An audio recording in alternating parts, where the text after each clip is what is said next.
ഒരു ബാറും ഹോട്ടലും നടത്തുന്നതിന്റെ ബുദ്ധിമുട്ട് എന്താണെന്നറിയൂ? അതും രാമപുരം പോലുള്ള ഒരു ചെറിയ ടൗണിൽ. സഹകരണം എപ്പോഴും ഉണ്ടാവണം. ഒരു പൈനും കൂടെ പറയട്ടെ? വേണ്ട, പോയിട്ട് ധൃതയുണ്ട്. ഞങ്ങള് മുതലാളി ഒന്ന് നേരിട്ട് കാണാൻ വേണ്ടി വന്നതാ. എന്താ കാര്യം? നിസ്സാര കാര്യ. ആശാനൊരു അത്യാവശ്യം. ഇച്ചിരി കാശിന്റെയാ. നമ്മള് വേണ്ടപ്പെട്ടവരോട് ചോദിക്കാൻ പറ്റൂ? എത്ര കാശാ? കുറച്ച് കാശ് മതി. ഒരു 10,000 രൂപ. 10,000 രൂപയൊന്നും തരാൻ എൻ്റെ ഇല്ല. ആശാനെ, ഒരു 5,000 രൂപ മുതലാളി ഇപ്പൊ തരും. ബാക്കി പിന്നെ എപ്പോഴെങ്കിലും, അല്ലേ? ഞാനിപ്പോ എന്താ പറയാ? ഒന്നും പറയണ്ട. ഇപ്പൊ 5,000 രൂപ കൊടുത്താൽ മതി. നമ്മൾ അങ്ങോട്ടും ഇങ്ങോട്ടും വേണ്ടവരാ, അറിയാലോ. പോടാ. ഇരിക്കാശാനെ, അപ്പോഴൊക്കെ ദേഷ്യം വന്നു.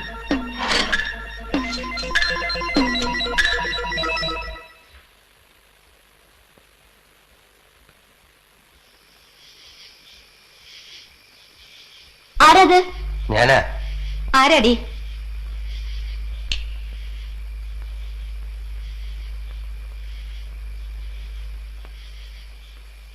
എന്താ വേണ്ടത് നിങ്ങൾക്ക്?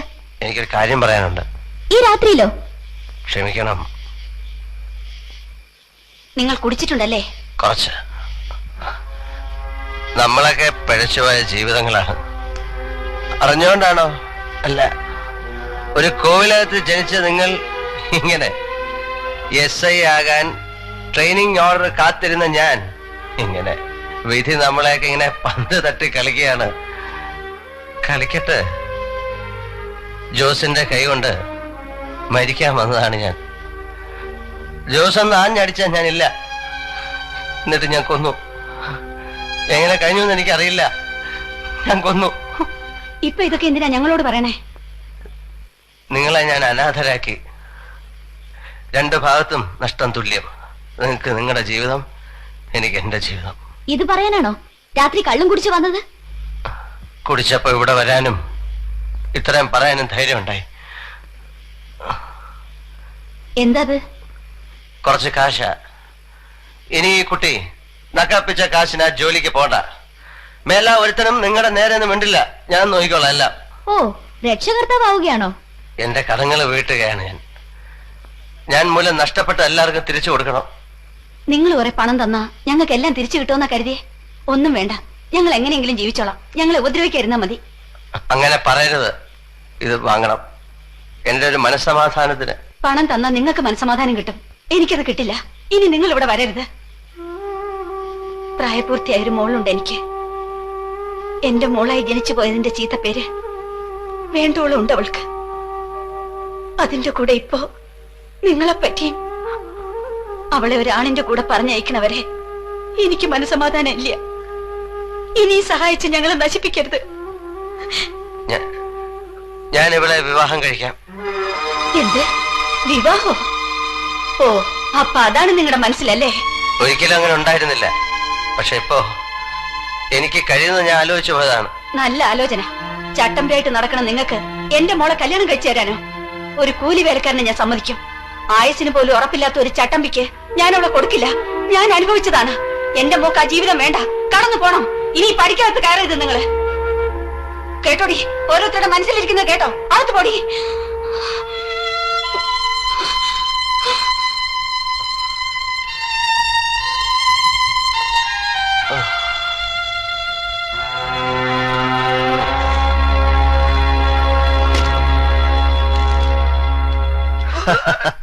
വേറെ ജോലിയോ? വേറെ എന്ത് ജോലി? നിങ്ങൾക്ക് ചെയ്യാൻ പറ്റുന്ന ഏറ്റവും നല്ല ജോലിയാണ് ഞാൻ തന്നേക്കുന്നത്. ഒരുത്തനും തരാത്ത കാശും തരുന്നുണ്ട്. അത് പോരാന്ന് പറഞ്ഞാ ബുദ്ധിമുട്ടാ. ഇനിയിപ്പോ നിങ്ങള് നമ്മുടെ ഒരാളായിട്ട് വെറുതെ ഇരുന്നാ മതി. ഇപ്പൊ രാമപുരം റേഞ്ച് ക്ലീനായി. ഷാപ്പുകളിലൊക്കെ നല്ല കച്ചവടമുണ്ട്. ഒരൊറ്റ കുഞ്ഞു പോലും മാറ്റാൻ ധൈര്യപ്പെടുന്നില്ല. കടം പോകുന്നില്ല. പിന്നെ ഈ ലോക്കൽ ചട്ടമ്പികൾ ആരും ഒരു പ്രശ്നം ഉണ്ടാക്കുന്നില്ല. എല്ലാം ഒതുങ്ങി. ഇനി പാലാ റേഞ്ച് ഒന്ന് ശരിയാക്കണം. അവിടെ നമുക്ക് ധാരാളം ശത്രുക്കളുണ്ട്. അവിടെ നിങ്ങൾക്കൊരു നല്ല എൻട്രി വേണം. രാമപുരം സേതു എന്ന് കേട്ടാ ഞെട്ടണം. അത്തരത്തിലൊരു ഇൻട്രൊഡക്ഷൻ അത് ഞങ്ങൾ കളക്കി തരാം. നല്ലൊരു അനക്കം ഉണ്ടാക്കണം അവിടെ. മൂഴിക്കുളം കുമാരേട്ടന്റെ കുത്തകയായിരുന്നു ആ റേഞ്ച്. വാശിപ്പുറത്താ ഞാൻ അതും പിടിച്ചത്. നമ്മുടെ കീരിക്കാടൻ ജോസിന്റെ അനിയൻ ഒരു ആന്റണി ഉണ്ട്. ആന്റണി ആയിരുന്നു കുമാരേട്ടന്റെ ആള്. അറിയാം, കരടി. ഞങ്ങളൊക്കെ ഒരേ കളരിയാ. കരടി ഇപ്പൊ കണ്ണൂർ സെൻട്രൽ ജയിലല്ലേ? അതെ, അവനെ കുമാരേട്ടൻ പാലയിൽ ഇൻട്രൊഡ്യൂസ് ചെയ്തത് രണ്ടുപേരെ കൊല്ലിച്ചിട്ടാ. പട്ടാ പകൽ ജനം മുഴുവൻ നോക്കി നിൽക്കേ രണ്ടുപേരെ വെട്ടി കൈയും കാലും ഒക്കെ വേറെ വേറെയാക്കി. കേസ് വന്നപ്പോ സാക്ഷികളില്ല. ഉള്ളവരുടെ വഴിയോ 10 തരത്തിന് കേസ് വെറുതെ വിട്ടു. പിന്നെ ആ കരടി തലശ്ശേരിക്ക് പോയത്. അവിടെ ഇതുപോലെ 2 കോണത്തിനെ തട്ടി. ആദ്യം അവന് ഊരാൻ പറ്റിയില്ല. കാശ് ചെലവാക്കണം, എന്നാലേ കൊലപാതക കേസിനൊക്കെ ഊരാൻ പറ്റൂ. ഒരു ദിവസം പാലയിലൊന്ന് പോയി കറങ്ങിച്ചുവാ. അവിടെ നമുക്ക് 1-2 പേരെ ഒതുക്കാനുണ്ട്. ആ വക ജോലിക്ക് ശമ്പളം കൂടാതെ നല്ല തുക തരും ഞാൻ. കേസും നടത്തും, കാശ് ചെലവാക്കി തന്നെ. അതെ, ആ ഏതാ സാധനം? ഞാൻ പോരാ. അപ്പോ ഇന്നിനി രാമൂർത്തി പോകുന്നില്ലല്ലോ? ഇല്ല, ഇന്നൊന്ന് കൂടി സന്തോഷമായിട്ട് നാളെ പോവാം. മതി മതി മതി.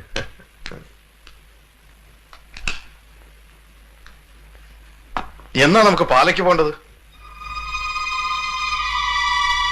പോകാം.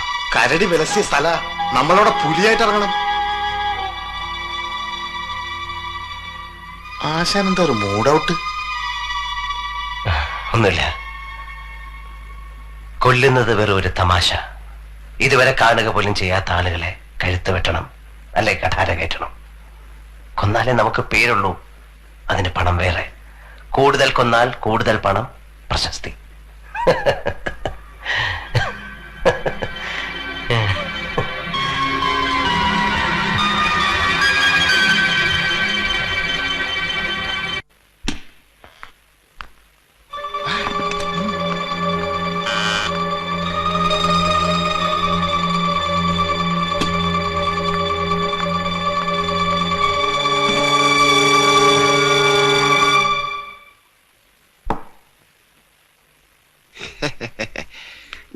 ഞാൻ പറഞ്ഞതാ. സാധനം എങ്ങനെയുണ്ട്?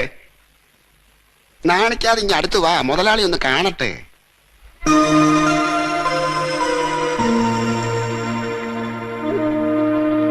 ഇവളെ ഞാൻ എവിടെയോ കണ്ടിട്ടുണ്ടല്ലോ. അത് ശരി, ഇതിനു മുമ്പ് പരിചയപ്പെട്ടിട്ടുണ്ടല്ലേ? സേതുമാധവന്റെ പെങ്ങളല്ലേ? എന്നെ ഓർമ്മയുണ്ടോ? അവനിവിടെ ഉണ്ട്, ഈ ഹോട്ടലിൽ. എനിക്ക് പോണം. ഏട്ടൻ അറിഞ്ഞ? ഓ പിന്നെ, ചേട്ടനെ അറിഞ്ഞ അങ്ങ് ഒഴിഞ്ഞു പോയിക്കോളും. അങ്ങനെ ആ ബുദ്ധിയുള്ളവര്. നീ അങ്ങോട്ട് അടുത്ത് ചെന്നിരുന്നേ, ഇതൊക്കെ അങ്ങോട്ട് ഒഴിച്ചു കൊടുക്ക്. ആ ചെല്ലേ ചെല്ലേ. എനിക്ക് പോണം. ഞാൻ വേറെ ദിവസം വരാം. നീ പേടിക്കൊന്നും വേണ്ട, അവൻ ഇങ്ങോട്ടൊന്നും വരാൻ പോകുന്നില്ലെന്നേ. ഇന്നും നാളെയും നമ്മൾ ഈ റൂമിൽ നിന്ന് പുറത്തോട്ട് ഇറങ്ങുന്നില്ല. പോരെ? അറിഞ്ഞാ തന്നെ റിഹേഴ്സലാന്നങ്ങ് പറയണം. ആ താൻ പോ, എന്നിട്ട് വേണം ഞങ്ങൾക്ക് വാതിലടയ്ക്കാൻ.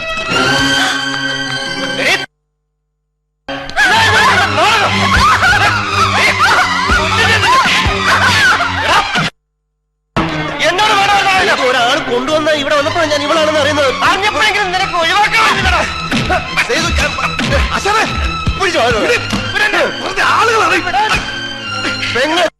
ഞാനാണോടാ കുറ്റക്കാരൻ?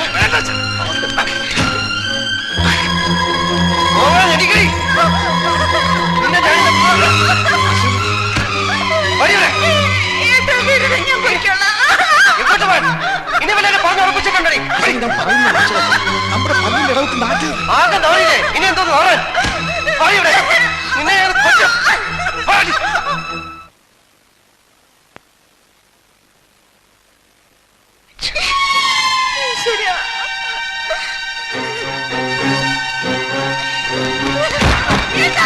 തുറക്കാൻ, വാതില് തുറക്കാൻ. തുറന്നില്ലെങ്കിൽ ഞാൻ ചവിട്ടി പൊളിക്കും. വാതില് തുറക്കാൻ. എല്ലാം അറിഞ്ഞുകൊണ്ടാണല്ലേ? നിങ്ങളാണോ അച്ഛൻ? നിങ്ങളാണ് ഞങ്ങളുടെ അച്ഛൻ. നിങ്ങളാണ് ഞാൻ അച്ഛാന്ന് വിളിച്ചത്, സ്നേഹിച്ചത്, മാനിച്ചത്, ആരാധിച്ചത്.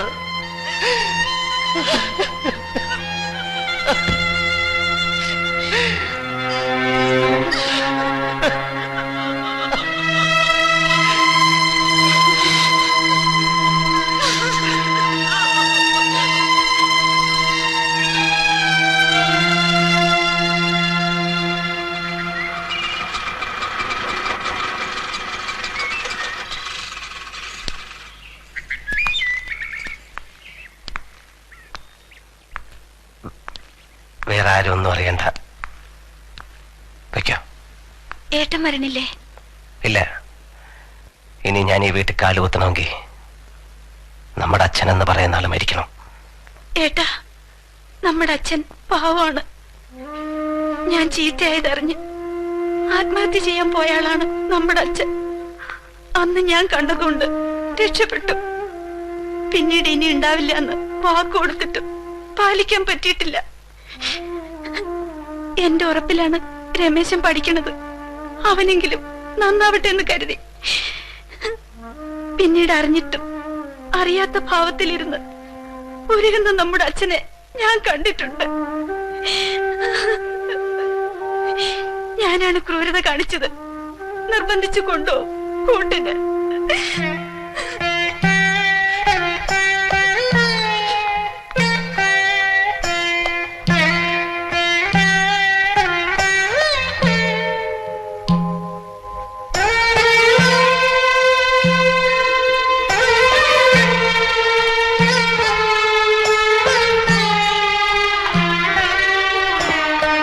ഇതെന്ത് കുടിയെ കുടിക്കണത്? വന്ന് കയറിയപ്പോൾ തുടങ്ങിയതാണല്ലോ. അടങ്ങണില്ല. എന്നിട്ടും നെഞ്ചിലെ തീ കത്തുകയാണ്. ഓ ഈശ്വര, ഇതിന് മാത്രം എന്ത് പാപമാണ് ഞാൻ ചെയ്തത്?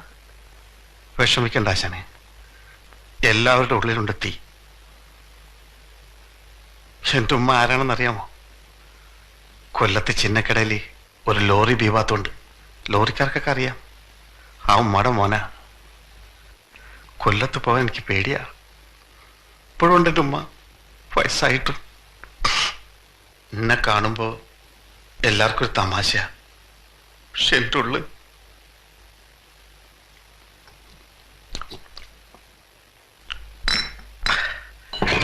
ബാപ്പുണ്ട്. വടക്കം കണ്ട് സുഖമായിട്ട് കഴിയണം.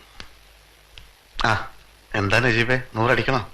സേതു, ഇനി മതി. നീ വീട്ടിലേക്ക് ചെല്ലേ. ആരുടെ വീട്? എനിക്ക് വീടൊന്നുമില്ല.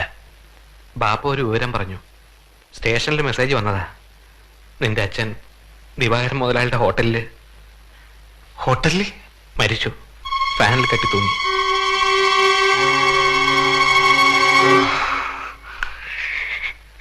ഈശ്വര.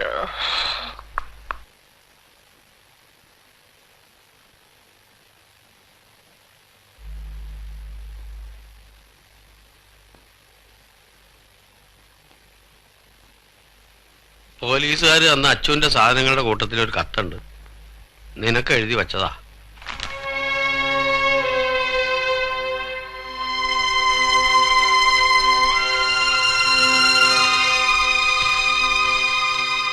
സേതുമാധവന് എല്ലാ ഭാരവും നിന്നെ ഏൽപ്പിക്കുന്നു. ലതയെ ഉപേക്ഷിക്കരുത്. അവൾ സാധുവാണ്. മറ്റൊന്നും പറയാനില്ല. ജീവിതത്തിൽ ഞാൻ കരഞ്ഞിട്ടുള്ളത് നിന്നെ ഓർത്ത് മാത്രമാണ്. അച്യുതൻ നായർ. അവൻ എന്തിനിത് ചെയ്തു എന്നാ എനിക്ക് മനസ്സിലാവാത്തത്. ഉരുകി ഉരുകി സഹിക്കാൻ പറ്റാതായിട്ടുണ്ടാവും. നേരത്തെ അവന്റെ മനസ്സിലുണ്ടായിരുന്നു എന്തൊക്കെയോ. കഴിഞ്ഞ ആഴ്ച പെട്ടെന്നൊരു ദിവസം വീട്ടിലേക്ക് വന്നു. കൃഷ്ണേട്ടാ നമുക്കൊന്ന് കൂടണമെന്ന് പറഞ്ഞു. അവൻ തന്നെ അരക്കൊപ്പി വാങ്ങിക്കൊണ്ടുവന്നു. ഞങ്ങൾ കഴിച്ചു. അങ്ങനെ ഞങ്ങളൊന്ന് കൂടിയിട്ട് 5-8 കൊല്ലായി. ഒരുപാട് കാര്യങ്ങൾ പറഞ്ഞു. അമ്മുവിന്റെ സൂക്കേടിന്റെ കാര്യം, ഒരു ചെറിയ ഓപ്പറേഷൻ നടത്തിയ ഭേദാവുന്ന ഡോക്ടർമാർ പറഞ്ഞു അത്രേ. രമേശന്റെ പഠിപ്പ്, ലതയുടെ കല്യാണം, അംബികയുടെ കാര്യം, അങ്ങനെ ഒരുപാട് കാര്യങ്ങൾ. നിന്റെ കാര്യം പറഞ്ഞു തുടങ്ങിയത് ദേഷ്യത്തിലാ. പക്ഷെ പറഞ്ഞു പറഞ്ഞ് കൊച്ചു കുട്ടികളെ പോലെ തേങ്ങി തേങ്ങി കരഞ്ഞു. പോകാൻ നേരത്ത് പറഞ്ഞു, കൃഷ്ണേട്ടാ രാമപുരത്തുനിന്നൊക്കെ വിറ്റിട്ട് പോരാൻ പോവാ. ആ നാട് ശരിയില്ല. പിന്നെ നമ്മളൊക്കെ വയസ്സായി വരികയല്ലേ. മരിക്കുന്നതിന് മുമ്പ് നമുക്ക് പഴയ പോലെ കുറച്ച് ദിവസം കഴിയണം. അച്ചു പോയി. ഇനി എന്നാണാവോ ഞാൻ. നീ പോവാണോ? ഇപ്പൊ തന്നെ 4-5 ദിവസത്തെ ക്ലാസ് പോയി. സഞ്ചയനം കഴിഞ്ഞിട്ട് പോയാ പോരെടൂ. കൃഷ്ണമാമ എന്തറിഞ്ഞിട്ടാ? ഞാനിത് 4th ഇയറാ. അവൻ പൊയ്ക്കോട്ടെ കൃഷ്ണമാമ. അമ്മയോട് പറഞ്ഞ നീ? ഇല്ല, അമ്മ മയങ്ങ. മരുന്നിന്റെ വിളിച്ചില്ല. ഒരു ദിവസം അറിയിച്ചിട്ട് അമ്മയൊന്ന് മെഡിക്കൽ കോളേജിൽ കൊണ്ടുവന്നാ ഞങ്ങളുടെ കാർഡിയോളജി പ്രൊഫസറെ ഒന്ന് കാണിക്കാം.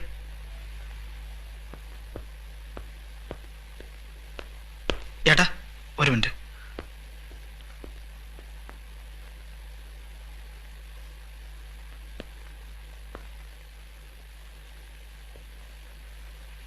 എന്തിനാണ് ഏട്ടാ നമ്മുടെ അച്ഛൻ ആത്മഹത്യ ചെയ്തത്? ഞാൻ എല്ലാവരോടും ചോദിച്ചു, ആർക്കും അറിയില്ല. എല്ലാം എന്റെ തെറ്റാണ്. ഞാൻ വേദനിപ്പിച്ച്